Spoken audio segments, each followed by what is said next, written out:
Because, Stephen, are you a fan of audience participation?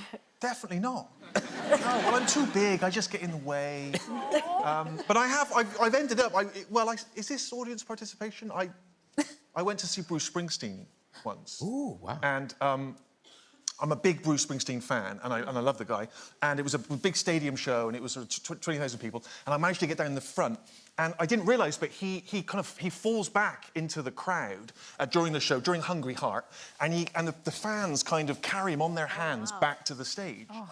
And so on the first night I went and I sort of videoed this and kind of was very excited about it. And I thought, well, I'd love to be one of those people that gets to touch the great man, you know, and be part of the show.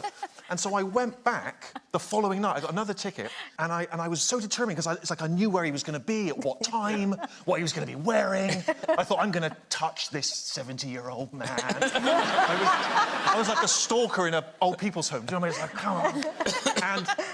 And I get there, and I'm sure enough, Hungry Heart, and he comes out, and he falls back into the crowd, and I sort of managed to line up, and I sort of get in line, and he's coming down, and everyone's doing this, and he comes out, and the boss is about to get to me, and I receive the boss like that, and I start to do this, but I forget again that I'm 6'7".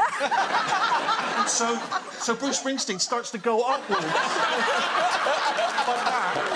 The person behind is regular height, and they can't reach to receive him, and so I'm holding, and there's a moment in time when I'm taking the full weight of Bruce Springsteen. Terrified that I'm going to drop him and he's going to break his neck. And he's quite a small man, but he's surprisingly heavy. He's like, have you ever moved a sofa bed?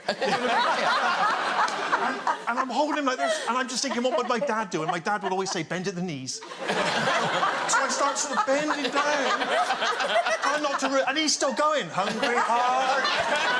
And I sort of pass it off to the people behind, and he carries on back safely. But honestly, afterwards, I just remember thinking, if I had dropped the boss and he, like, broke his neck, and imagine me going back to, like, future shows, and he's there, sort of in a wheelchair on the stage, and he's just... he could just... The man in the cricket hat! Get rid of it! The PTSD, you know. That was my...